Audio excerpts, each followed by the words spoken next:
आपल्या माणसाने गाडी धडकन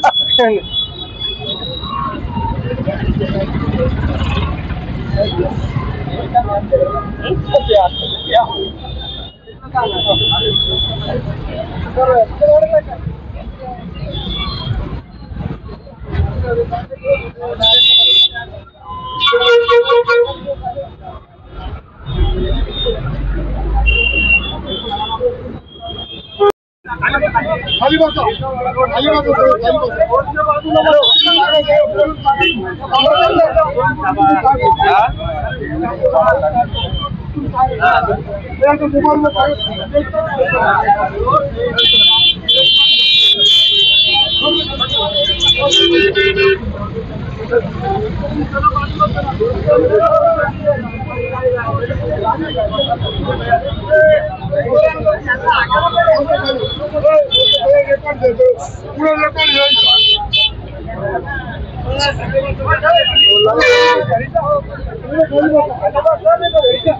पूरा रेकॉर्ड लेना होता है, इसका पूरा रेकॉर्ड लेना।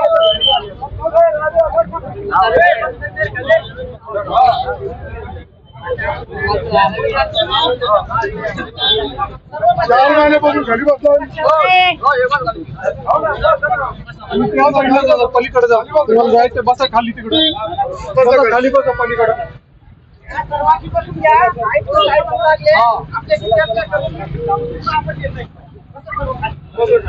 शांततेने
हाँ हाइट का है क्या?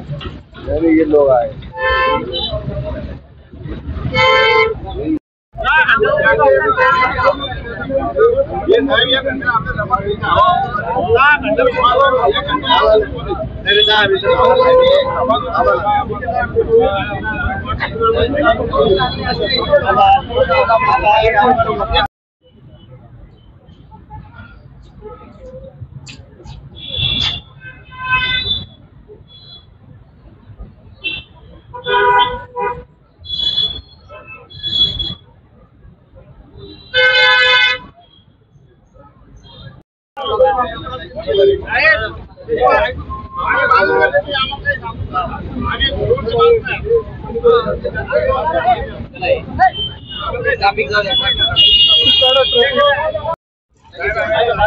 साहेब आम्ही कागद घेऊन 8,000 रुपये लावला ते कागद तयार करा।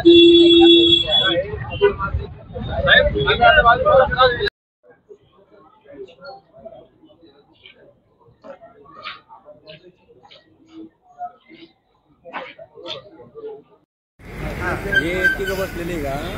हे पोलो मधला 2 नंबर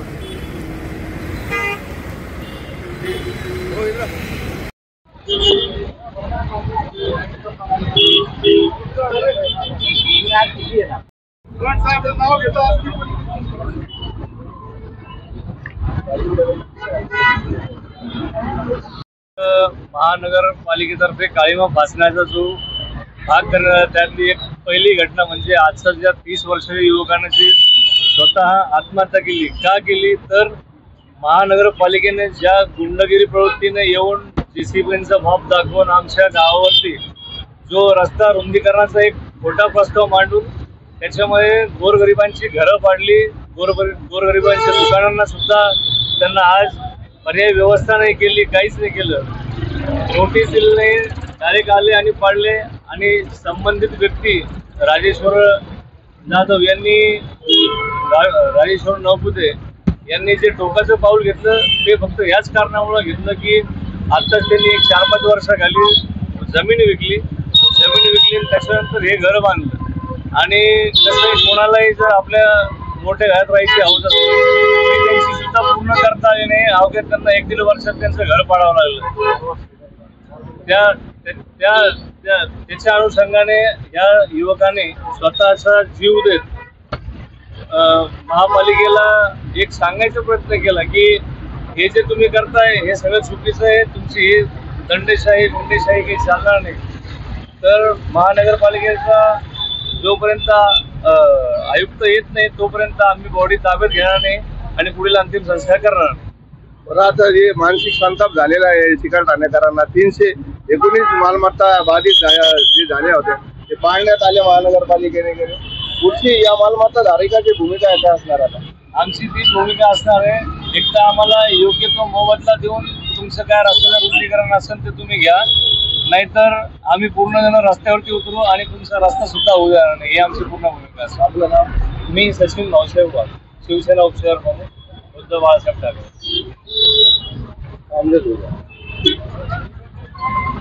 सर, क्या कहेंगे जिस तरह से महानगरपालिका प्रशासन ने चिकल ठाणे में जो मालमत्ता धारक जो मालमत्ता गिरा है, आज कहीं न कहीं उसका असर दिख रहा है. एक नौजवान ने फांसी लगाकर जान दी है, क्या कहेंगे इस पर? एक मिनट. आज जो आपके सामने जो घटना आज पूरे गाँव के अंदर जो दुख का ये हुआ है, तो सब गाँव करे थे चिकल ठाणे में सभी समाज के लोगों ने एक निर्णय लिया है कि जब तक इसके घर वालों को कोई अच्छा मुबादला नहीं मिलता है, इनकी घर वाले को कोई नौकरी वगैरह का कोई प्रस्ताव देती नहीं महापालिका. और जो महापालिका ने जो चिकल ठाणे में जो अतिक्रमण के नाम पे जो तो घर वासियों को जो तोड़ा है, ये हमारे जो तो 1961 से पहले ग्राम पंचायत से पहले के गाँव ठाणे, और ये बोलते कि इनका परमिशन नहीं है, ये नहीं है. हमारा परमिशन का विषय ही नहीं था, क्योंकि परमिशन लेने का है कि ग्राम पंचायत भी नहीं थी, महापालिका भी नहीं था. हमारा जो निजाम के टाइम से गाँव है और हमने उनको जो तो महापालिका को गाँव ठाणे का नक्शा सौंपा हुआ है और वो उसको देख के हमारा जो निर्णय लीजिए. हमारे को कोई यानी कि इनमें कुछ अड़थड़ा लाने को ये नहीं है. क्या तुम शहर का विकास कर रहे तो विकास करो, हमको उसको तो ये नहीं है. ये महानगरपालिका ने जो भूमिका की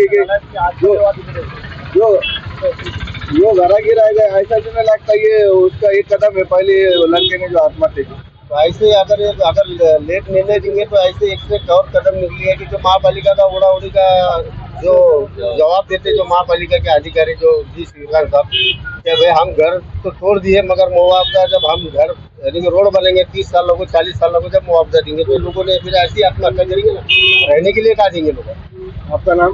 अमजद खान, शहीद खान, काँग्रेस जिल्हा सरचिटणीस. आपल्या गावातील एक युवकांनी जी आत्महत्या केली नेमकं त्याचं काय कारण होतं? तरुण युवक चिकल ठाणचा त्यांनी मध्यरात्रीनंतर केव्हा तरी आज दुर्दैवी घटना घडली आणि त्याने आत्महत्या केली.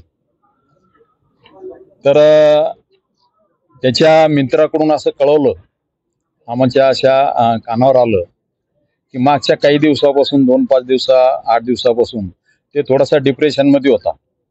एक तर विषय त्याचा जे चिकल ठाणा जालना रोडवर त्यांनी आता घर विकून मागील 5-6 वर्षापूर्वी त्यांनी एक नवीन घर बांधलं होतं. त्यांचा कुटुंब परिवार राहत होता. महापालिकेने सांगितल्यानंतर कुठल्याही विकास कामाला मदत करण्याची साऱ्याची भावना असल्यामुळे महापालिकेने काही लेखी निवेदन वगैरे काही दिलं नव्हतं पण अलाउन्स केला हे पाडून घ्या आणि हे सांगितलं होतं जर तुम्ही पाडलं नाही तर मग ते आम्ही पाडू आणि जर महापालिकेनं पाडलं तर त्याचा चार्ज तुमच्यावर लावला जाईल. तर मग आमचे जे काही बांधित लोक होते चिकलठाणचे यांनी सर्वांनी महापालिकेला मदत केली आणि त्यांना असं वाटलं का बा आपण जर स्वतः पाडलं तर आपल्याला 10,000 खर्च येईल, महापालिकेने पाडलं ते 50,000 लावतील, अशी मदत म्हणून सर्वांनी पाडली. महापालिकेने परत आश्वासन दिलं का बा 15 ऑगस्ट पर्यंत तुम्ही सर्व घरं खाली करा, त्याच्यानंतर आम्ही तुम्हाला पुढचा पर्याय सांगू, मोबदला वगैरे सारं देऊ. तर यांनी साऱ्यांनी होऊन घरं खाली केले. या मुलाला मुळात कुठे गावात आमच्या गावात घरच मिळालं कोणालाच. सारे रोडवरले जे गेले तर गावात कोणी घरात राहू राहिलं, कोणी गल्लीत राहू राहिलं, यांना इथे मिळालं नाही. तर शेतामध्ये एका जणाचा मळ्यातला जो एक कोठा होता राहणारा होता तो त्यांनी काही नातेवाईक होते किंवा भाडेकरू पद्धतीने त्यांनी तो घेतला आणि ते तिथे राहायचे. परंतु याच्यामध्ये आम्ही परत महापालिकेकडे गेलो. मागच्या महिन्यात आमचं शिष्टमंडळ गेलं, आयुक्त साहेबाशी चर्चा केली. आयुक्त साहेबाशी चर्चा केल्यानंतर या सारा विषय मांडल्यावर त्यांनी आम्हाला असं स्वस्थ केलं की आम्ही पुढच्या आठवड्यात येऊ आणि याचा सर्वे करू आणि पुढील पर्याय करू. पण ते आजपर्यंत झालं नाही. आणि मग आता यांच्या ह्या कुटुंबात त्यांची आई वयोवृद्ध आहे, म्हातारी आहे. ते मळा असा होता का त्याला चिखल होतं त्या जिथे राहत होते. अर्ध कुटुंब परत त्यांचं त्या घरी राहायला आलं ते पाडलं असल्यामुळे अशा. तर याला ते काही जणाला घरी राहावं लागेल, काही जणाला त्या जमिनीत राहावं लागेल. त्याला मागील 3-4 महिन्यापूर्वी मुलगा झाला. पहिला एक त्याला मुलगा झाला पण दुर्दैवी त्याचा अंत झाला. त्याला हा मुलाची त्याला खुशी होती. आता 4 महिन्याचा मुलगा होता आणि त्याला आता ते आणायचं होता त्याच्या बायकोला मुलाला इथे. आणि त्याच्या ते काय मनात आलं की बा कुठे आणावं, हिला कुठे ठेवावं, अशा या साऱ्या विषयामध्ये तो त्याच्या मित्राकडून असं माहिती मिळालं का मागील 4-5 दिवसापासून तो काय म्हणायचा, मग बाबा गेल्या आणि दशम्या गेल्या, मग आरक्षण गेलं आणि घरही गेलं आणि आज ही दुर्दैवी घटना घडली. तर आत्ताच्या ह्या साऱ्या पोझिशनमध्ये त्यांच्या साऱ्या दुःखात सहभागी आहेतच. आम्हाला या ठिकाणी सर्वांनी असा निर्णय घेतला महापालिकेने याच्यावर ठोस उपाय सांगून कोणीतरी अधिकारी येऊन त्यांनी लेखी आश्वासन द्यावं तरच ती बॉडी आम्ही ताब्यात घेऊ, नसता तोपर्यंत अंत्यविधी करणार नाही असा विषय ठरला. बरं, आता गावामध्ये अनेक घरं पाडण्यात आलेली आहे, बरेच लोकांना मानसिक संताप झालेला आहे. याच्यातून ती घटना घडलेली असं मला वाटतं. हो, 100% त्या गोष्टीची पुनरावृत्ती कारण आता या ठिकाणी मयत राजेश्वर साईनाथ गोटे उर्फ नवपुते हा आमच्यातील हिळून मिळून राहणारा एक दुग्ध व्यवसाय करणारा शेतकरी होता. तर सुशिक्षित होता तो. त्याला एक 3-4 महिन्याचा मुलगा झाला. त्याला सर्व गोष्टी त्याची खुशी होती. पण असा अचानक प्रसंग घडला. आमच्या चिकलठाणा गावावर एक झोपेत दगड टाकले आणि महानगरपालिकेने अशी भूमिका घेतलेली आहे, कोणत्याच गोष्टीचं लँड ॲक्विजिशन नाही, काही नाही, असा हा निर्णय गलथान कारभार. त्याची पुनरावृत्ती होऊन असे अनेक युवक युवती या गोष्टीची पुनरावृत्ती नाही व्हा अशीच आमची सर्व गावकऱ्यांची ठोक भूमिका आहे. राहुल कचरू नवपुते. काका, याच्यामध्ये आपले लोकप्रतिनिधी खासदार आमदारासोबत तुमची काही चर्चा झाली का? नाही, फक्त आपले आमदार इथले अनुराधाताई चव्हाण अशी घटना झाली असं आम्ही त्यांना घटना झाली तेव्हा कळवलं होतं आणि पुढे तुम्हाला अंत्यविधीला बोलवतोय असंही त्यांना बोललो होतो. कारण हा विषय सारा आम्हाला पण माहिती नव्हता का पुढे आता इथल्या तरुणाचा आणि सारेच गावकरी 18 पगड जाती जमातीचे मिळून हा निर्णय घेतील. तर त्या हिशोबातून मग त्यांच्याशी संपर्क केला नाही. आता आपण कोणासंगही संपर्क करू शकतो. इथले पालकमंत्री असो, अतुलजी असो, डॉक्टर कराड साहेब असो, कल्याणराव काळे असो, कोणी. पण आम्ही याला राजकीय स्वरूप देण्याच्या मनस्थितीत कोणीच नाही. आमच्या इथे जे झालेलं दुःख आहे राजकीय स्वरूप नाही द्यायचं. आता जे तिकडे ओबीसी आंदोलन चालू आहे, जर भुजबळ साहेबाला किंवा वाघमारे साहेबाला कोणाला कळवलं असतं ते पण इकडे आले असते. त्याला वेगळंच काही कारण लागावा हा आमचा विषय नसल्यामुळे आता आम्हाला इथले आपले पोलीस स्टेशनचे जे PI कल्याणकर साहेब या गावाची मदत करतात. त्यांनी त्यांच्या अधिकाऱ्याला पण कळवलं आणि त्यांच्या सूचनेनुसार आता कोणीतरी अधिकारी येतंय आणि त्यांनी जर यांचं समाधान केलं तर आपण ते बाकीचं काही करण्याचा आमचा काही विषय नाही. आता मयतचं बॉडी उचलणार नाही का? जे आश्वासन काय पाहिजे तुम्हाला नेमकं? नाही, तुम्हाला आयुक्ताकडून काय मागणी? ते आमची मागणी आता त्यांचं जे झालं ते झालं. आता त्यांना एक तर त्यांना त्यांचं जे मोबदला वगैरे आहे त्यांच्या बरोबर साऱ्यांचा तो निकाली विषय काढावा महापालिकेने आणि त्याचा जो विकास आहे तो करावा.